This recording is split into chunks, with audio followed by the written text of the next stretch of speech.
After 3 years of sacrifice, my dad left the inheritance to my spoiled sister who'd only shown up 8 weeks ago.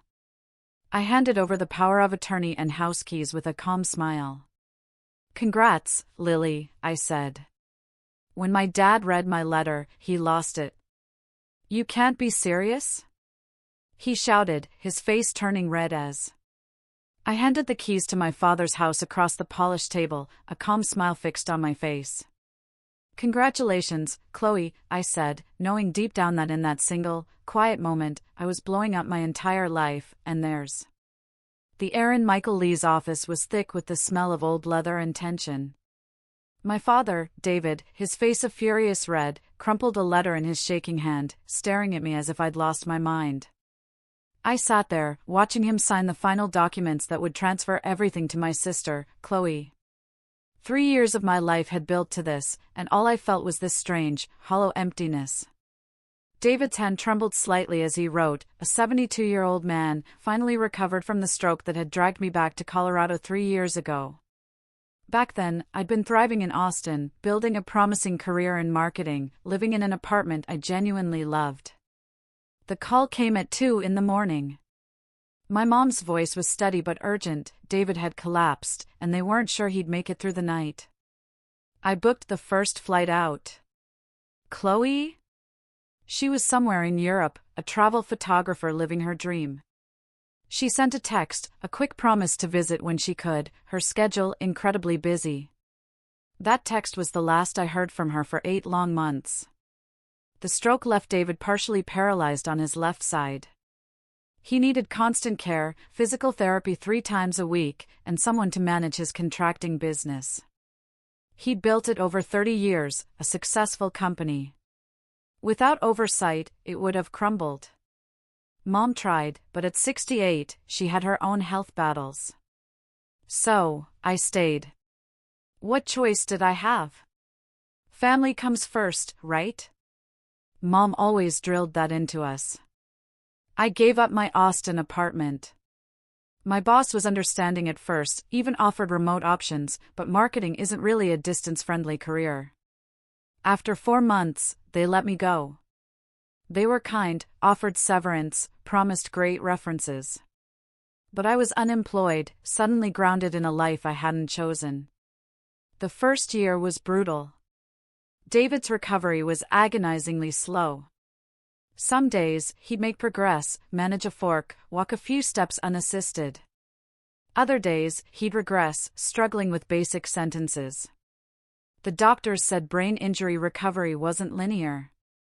I handled everything: medical appointments, insurance, physical therapy, even modifying the house for a wheelchair. I took over the business with Robert Davis, David's longtime foreman. 17 employees, dozens of projects.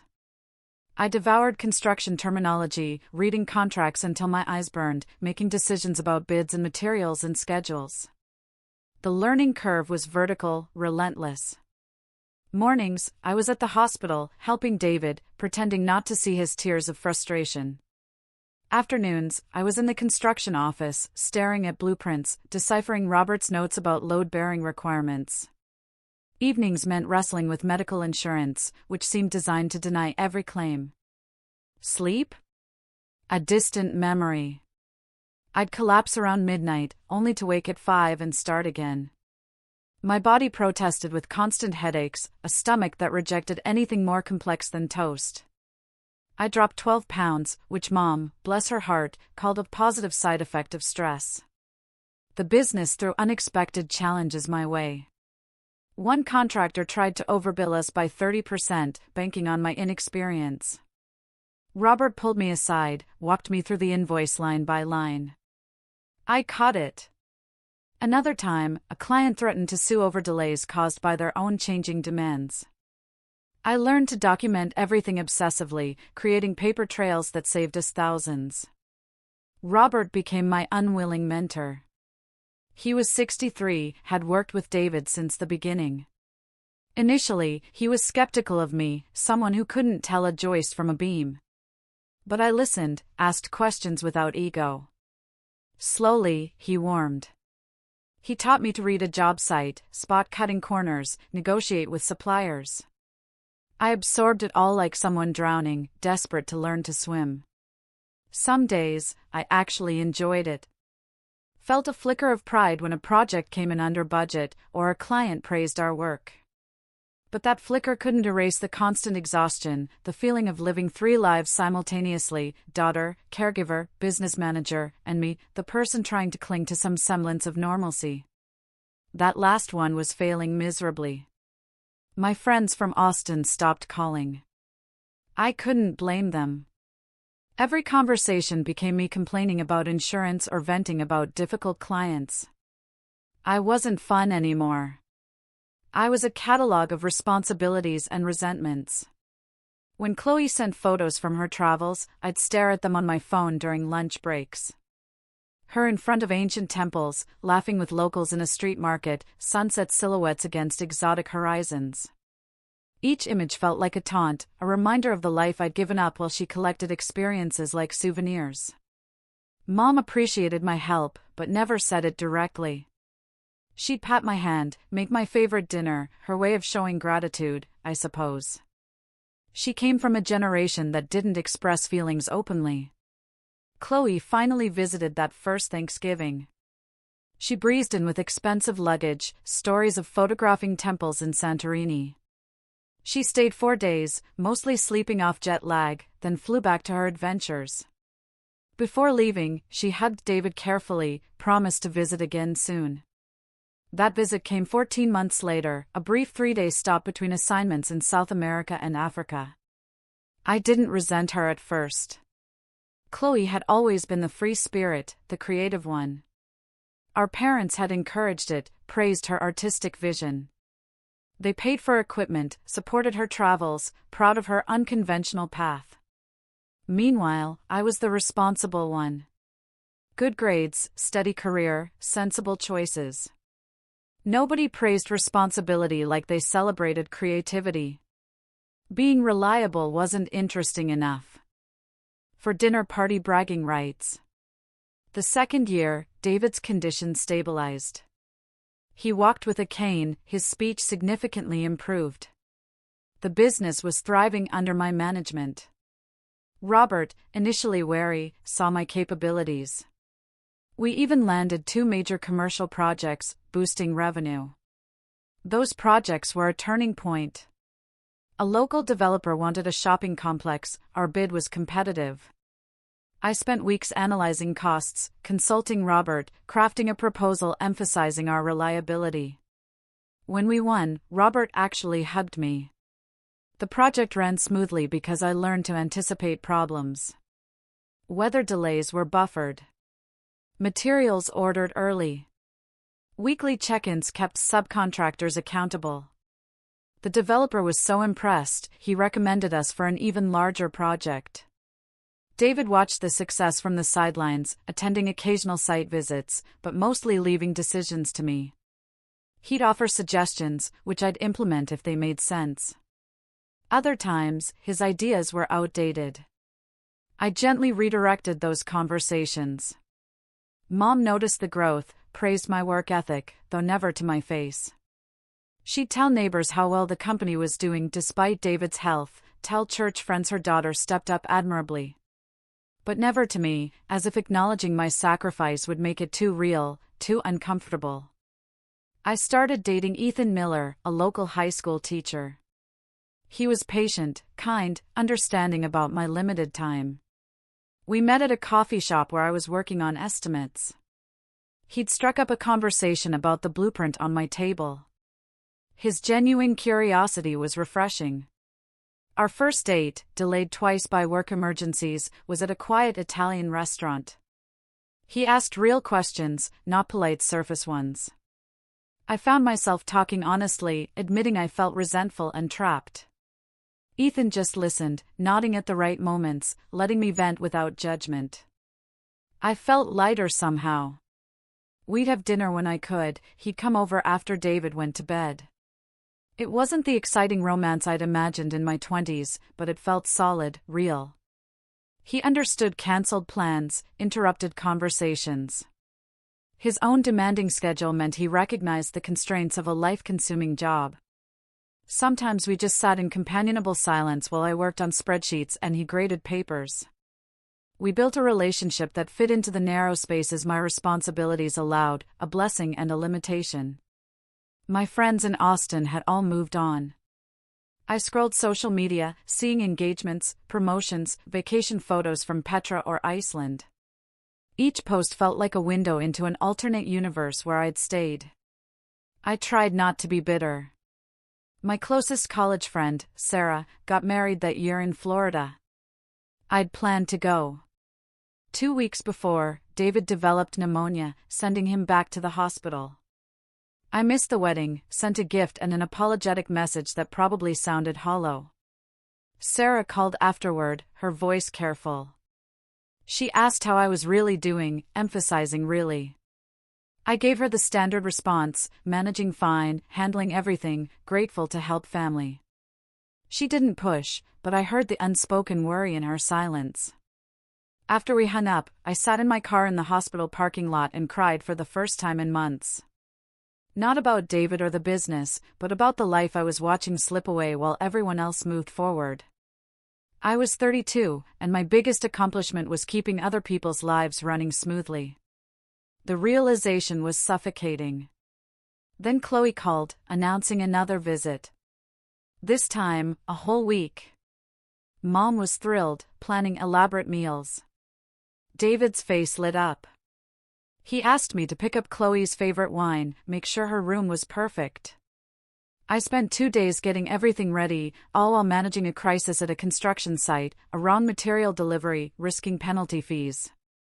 I negotiated a rush replacement, rearranged timelines, then went shopping for fancy cheese and fresh flowers for Chloe. She looked radiant when I picked her up from the airport. Hair sun-bleached, skin glowing with that health that comes from no responsibilities. She hugged me tight, said she missed everyone, felt guilty for being away. That week, she held court in the living room, showing photos from her travels. Mom and David sat entranced, asking about every location, every story. Chloe had a gift for narrative, making even mundane moments magical. She'd photographed a wedding in Santorini, captured sunrise over Petra, documented a music festival in Iceland. I sat through these presentations after long days managing the business and David's care. Ethan couldn't come over, Chloe was using the guest room where we usually watched movies. I felt like a stranger in my own life, watching my family orbit around my sister's temporary presence. On her last night, David announced he wanted to discuss something important. We gathered in his study. He looked serious, formal, explaining his health scare had made him face mortality. He wanted everything in order. He updated his will. The house, the business, his savings. Everything split 50-50 between Chloe and me. Fair, he said. He'd also give me a sum of money immediately, thanks for my caregiving, enough to cover what I might have earned in Austin. It sounded reasonable. Equal inheritance. But something hollow opened inside me. 3 years of my life, my career, my relationship possibilities, reduced to a cash payment for services rendered. Meanwhile, Chloe got half of everything despite showing up for occasional visits. I didn't say anything. I smiled, thanked David for his generosity. Chloe hugged me, said we'd be co-owners of the family legacy. Isn't that wonderful? Brian picked me up late, and I cried in his car for 20 minutes before I could explain. The third year brought more of the same. David kept improving, almost back to his old self. He could drive, handle basic business decisions, even play golf. I'd done my job well, brought him back, kept everything running. But I was exhausted in ways sleep couldn't fix.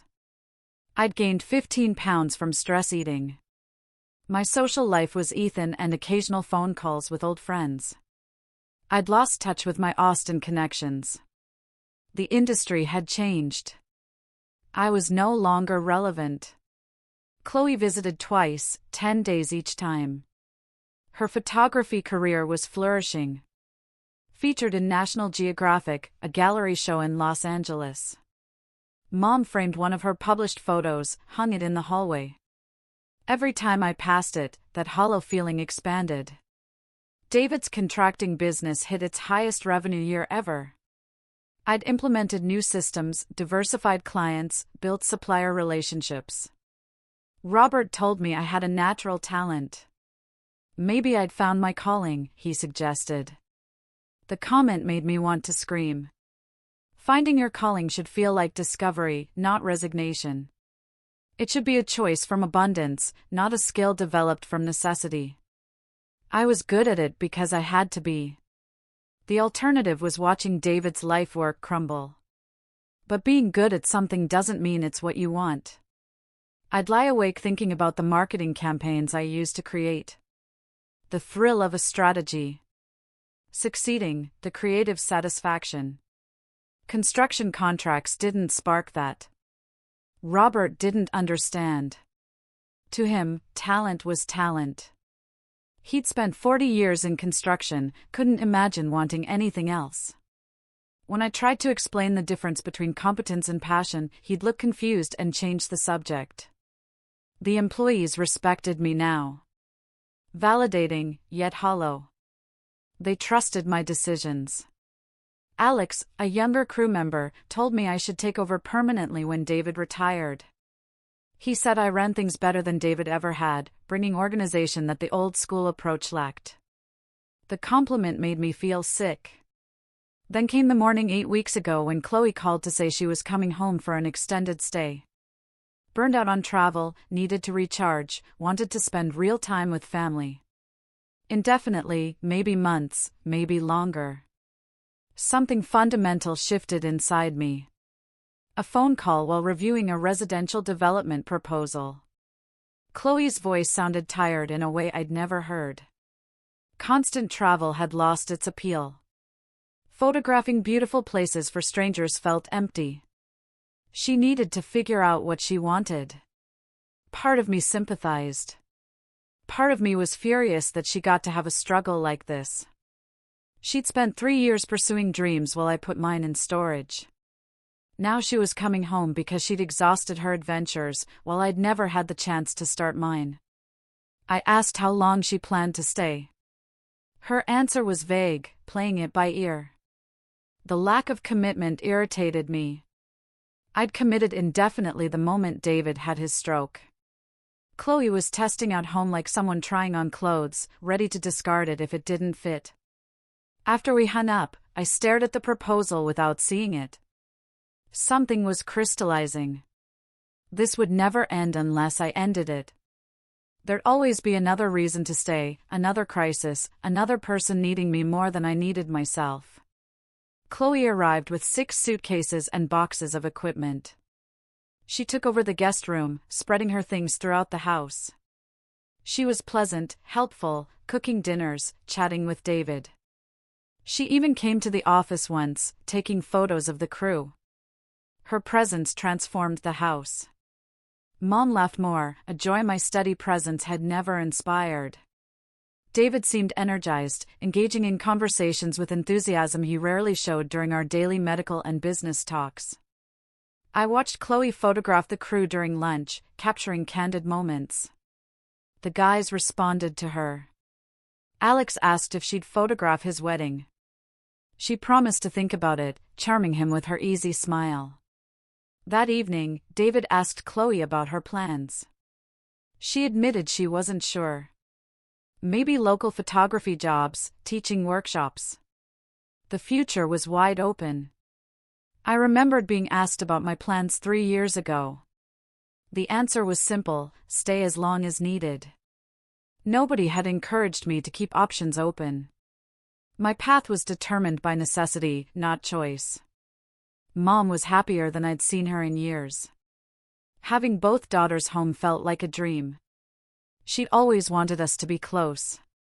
David started talking about Chloe's future. Maybe she could take over the business's marketing, use her creative eye. They spent hours discussing a website redesign, social media. Suddenly, Chloe was a business consultant, despite zero experience in construction or management. I watched this with growing clarity. The pattern was always there, but I'd been too close to see it. Chloe was the cherished one, the interesting one, whose presence brought joy. I was the useful one, the reliable one, whose presence was simply expected. Ethan proposed to me on a Thursday evening. At a quiet restaurant, everything carefully planned. The ring was beautiful. He gave a sweet speech about building a life, admiring my dedication to family. I said yes. It seemed like the logical next step. But sitting across from him, I didn't feel the rush of happiness I'd always imagined. I felt trapped by another obligation, another role. The reliable daughter would become the reliable wife, then probably the reliable mother. We told my parents the next day. Mom hugged us, started planning. David shook Ethan's hand, welcomed him. Chloe squealed, talked about destination wedding photography. Nobody asked if I was happy. They assumed responsible people are content. The following week, David called a family meeting. Big news, he said. Chloe sat beside him, looking uncomfortable. Mom perched on the armchair, smiling expectantly. David explained he'd been doing more thinking about the future. Having Chloe home made him realize how important it was to secure the family business's legacy. He changed his will. Chloe would inherit the business and the house. She had the creative vision, and she needed stability after years of wandering. I would receive a generous cash inheritance, enough to start my own life properly. Buy a house with Ethan, start a business, whatever I wanted. This way, everyone got what suited them best. He delivered this news as if announcing a thoughtful gift. Chloe tried to argue, said it wasn't fair, but David waved her off. He'd made up his mind. Mom nodded along, adding this made sense given everyone's strengths. I sat frozen, unable to process what I was hearing. 8 weeks. Chloe had been back 8 weeks, and suddenly she deserved everything. 3 years meant nothing compared to her potential and promise. David asked what I thought. His face open, expectant, waiting for me to agree with his wise decision. Something snapped inside me. Not dramatically, not with anger or tears, just a clean break, like a bone fracturing under too much weight. I stood up calmly and left the room. I went to my bedroom, pulled out my laptop. I drafted a letter, choosing my words carefully. Then I made phone calls, setting things in motion. The next morning, I arranged a meeting at Michael Lee's office, the same one David used for estate planning. Michael had handled our family's legal matters for 15 years. He was surprised, but agreed to help. I brought David under the pretense of reviewing business contracts. Mom and Chloe came along. I said it was important family business. Ethan met us there, confused by the urgent summons. We gathered in Michael's conference room. David looked irritated by the mysterious setup. Michael distributed copies of several documents, his expression professionally neutral. I spoke clearly, steadily. I was resigning as David's power of attorney, effective immediately. I was terminating my management of the contracting business. Additionally, I was returning ownership of the house to David's name only. For the past 18 months, he'd signed over joint ownership to simplify estate planning, but I no longer wanted that arrangement. I slid the house keys across the table to Chloe. "Congratulations," I said. "You're getting your inheritance early. Better start learning how to read construction contracts and manage insurance claims. Robert Davis's number is in the office directory." David's face went blank with shock. Mom's mouth opened, but no sound came out.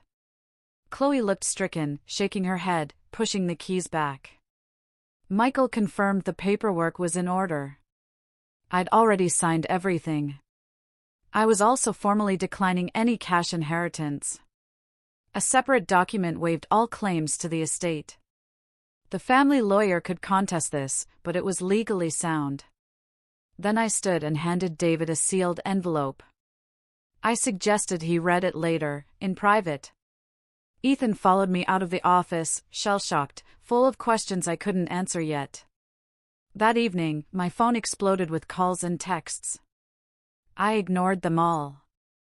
Ethan and I had dinner at a chain restaurant where nobody knew us. I explained everything, watching his face process the information. He asked if I was sure about this, walking away from everything. I told him I'd never been more certain. Then I asked if he'd still want to marry me if I was starting over with nothing. If I moved back to Austin to rebuild my career, would he come with me? The question hung between us like a challenge. Ethan took a long time to answer. Finally, he admitted his whole vision of our future was built around staying in Colorado near his teaching job and his family. A long-distance relationship while I restarted my career wasn't what he'd signed up for. I gave him back the ring that night. We both cried, but I felt relief more than grief. Another obligation released, another expected role abandoned. David showed up at my apartment the next morning. I'd moved out of the family house 6 months earlier, needing space not filled with memories of sacrifice. He let himself in with the spare key I'd forgotten he had. His face was red, his hands shaking. He held my letter, crumpled from being read multiple times. "You can't be serious," he shouted, his voice cracked with desperation. The letter laid out everything plainly. 3 years of watching my life slip away while Chloe lived freely. 3 years of being taken for granted while she was celebrated.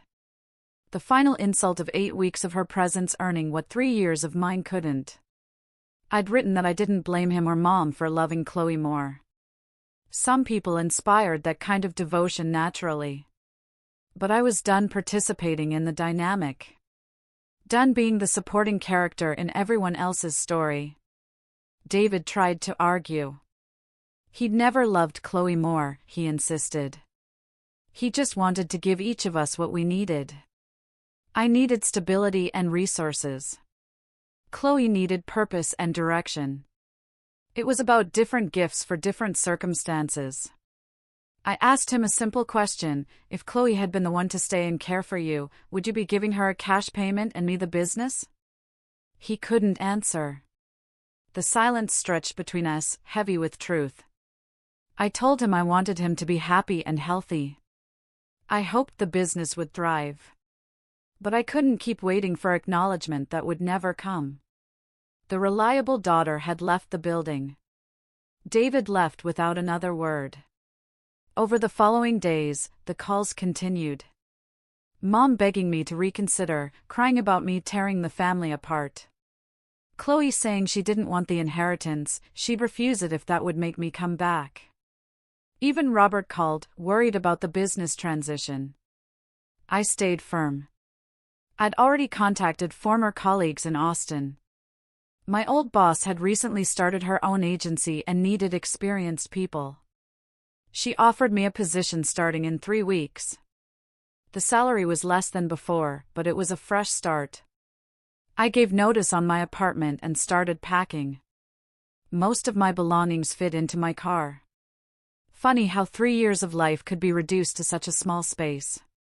2 weeks later, Michael Lee called. David had changed his will again. Everything split 50-50 between Chloe and me, including the business. If I refused the inheritance, my half would go to charity rather than to Chloe.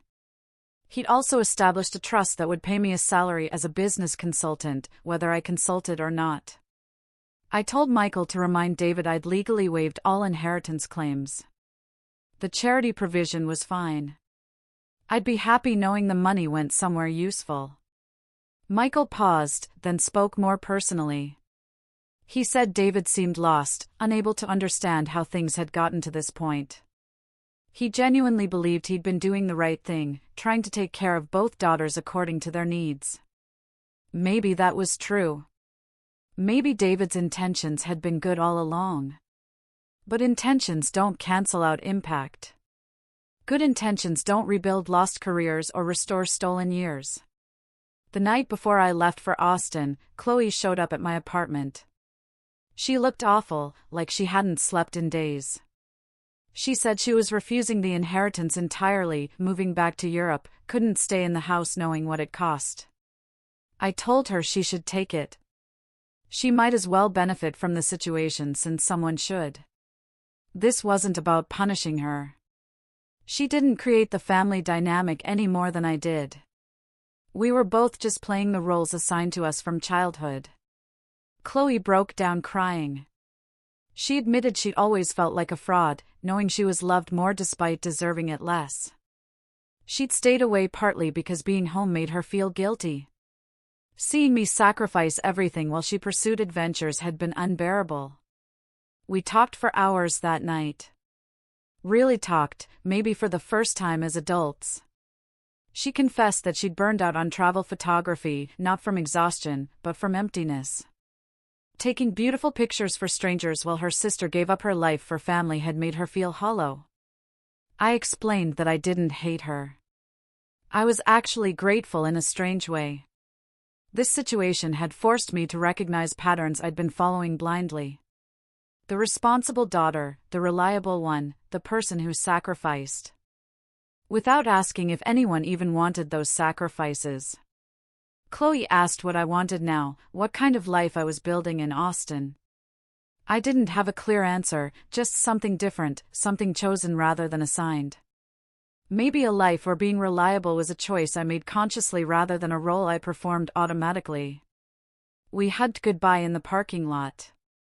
Chloe promised to visit Austin once I got settled. I said I'd like that, and surprisingly, I meant it. Mom sent one final text as I crossed the Kansas state line. She wrote that she loved me, always had, even if she hadn't shown it properly. She understood why I needed to leave, even if it broke her heart. She hoped someday I'd forgive them. I pulled over at a rest stop and called her. We both cried through most of the conversation. She apologized for taking me for granted, for assuming my strength meant I didn't need support. I apologized for leaving so abruptly, for not communicating better about how I was feeling. We didn't fix everything in that call. Years of patterns don't dissolve in one conversation, but it was a start. David never called. I heard through Chloe that he'd thrown himself into the business, working with Robert to maintain what I'd built. She said he'd framed my letter and kept it in his study, reading it sometimes like a reminder of something important he couldn't quite grasp. I started my new job 3 weeks after arriving in Austin. The work was challenging and exciting. I'd missed the creative energy of marketing campaigns and brand development. My new boss valued my input, my colleagues treated me as an equal. I found an apartment in a neighborhood full of young professionals. My neighbors invited me to dinner parties. I joined a gym, started running again. I went on dates that didn't work out but were interesting anyway. I took a photography class and discovered I was terrible at it, which made Chloe laugh when I told her. Life wasn't perfect. I had moments of doubt and loneliness. Sometimes I wondered if I'd overreacted, thrown away family connections over pride. But then I'd wake up on a Saturday morning with no obligations, no one needing me to handle their crisis, and I'd remember why I left. 6 months after moving to Austin, I received a package from Colorado. Inside was a framed photo Chloe had taken during one of her brief visits home. It showed me at David's construction site talking with Robert while sunlight streamed through the unfinished building. I looked focused and capable, caught in a moment of genuine confidence. The note attached said, "This is how I always saw you. Strong and brilliant. I'm sorry it took me so long to say it out loud. The business is doing well. Dad asks about you constantly, but doesn't know how to reach out. Mom sends her love. I miss you. Come home for Thanksgiving." I hung the photo in my living room. I booked a flight for Thanksgiving. Going back wasn't giving in. It was choosing connection on my terms, rather than sacrificing myself on someone else's altar. The difference mattered more than I could have imagined. The day I walked into my parents' house for that Thanksgiving visit, David was waiting in the hallway. He looked older, more uncertain. He started to speak, then stopped, started again, then fell silent. Finally, he just held out his arms. I walked into the hug and felt him shake with silent tears. We didn't talk about inheritance or wills or who deserved what. We talked about my new job, his latest project, Mom's book club. We talked about everything except the thing that mattered most, which was somehow enough for now. Chloe cornered me in the kitchen while I helped with dishes. She decided to stay in Colorado permanently, working as a consultant for the family business's marketing and brand development. She was actually good at it, bringing fresh perspective while respecting what I'd built. She asked if it bothered me that she'd taken that role. The honest answer was complicated. Part of me felt vindicated that my work had value. Part of me felt irritated that she got to benefit from my foundation. Mostly, I felt separate from it all, like watching a movie about someone else's life. I told her the truth, I'd needed to leave to save myself. What she did with what I'd left behind was her choice and her responsibility. The weekend ended with promises to stay in better touch. Real touch, not obligatory holiday contact. Chloe and I texted regularly now, sharing photos and stories. Mom called every Sunday.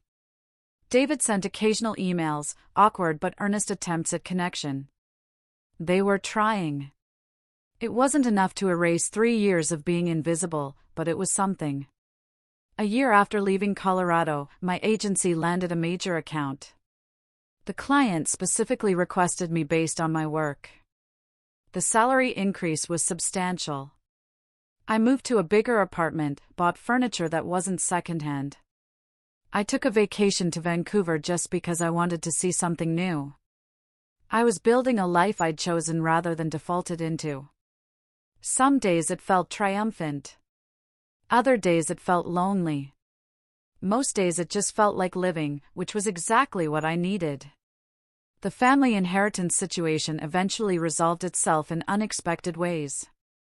David created a trust that funded a scholarship program for children of construction workers.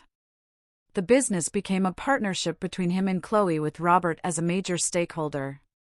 The house was signed over to Mom entirely, giving her security and control. Nobody got exactly what they expected. Maybe that was the point all along. I don't know if my story has a moral. I don't know if walking away was brave or selfish or necessary or destructive. Maybe it was all of those things simultaneously. What I know is this: 3 years of sacrifice taught me that martyrdom doesn't equal love. Being needed isn't the same as being valued. And sometimes the only way to save yourself is to let go of everything you thought you were supposed to be. The reliable daughter learned to be unreliable. The responsible one learned to walk away. The good daughter learned that goodness without boundaries is just another word for disappearing. I still talk to my family. I still love them, complicated and messy as that love is. But I love myself more now, which feels like the real inheritance worth claiming. When people ask why I left everything behind, I tell them the simple version. I needed a fresh start. They nod understandingly, imagining whatever drama they want to imagine. The truth is longer and stranger and sadder than that. The truth is that sometimes you have to burn your life down to remember you're allowed to build something new. Sometimes you have to walk away from people who love you to learn how to love yourself. 3 years of sacrifice, 8 weeks of presence, 1 moment of clarity, 1 decision that changed everything. I handed in those keys and walked out of that lawyer's office knowing I was burning bridges. What I didn't know is that I was also lighting a path forward, 1 step at a time, into a life where being reliable was a gift I chose to give rather than a debt I was expected to pay. That makes all the difference. What do you think was the hardest part for me to let go of?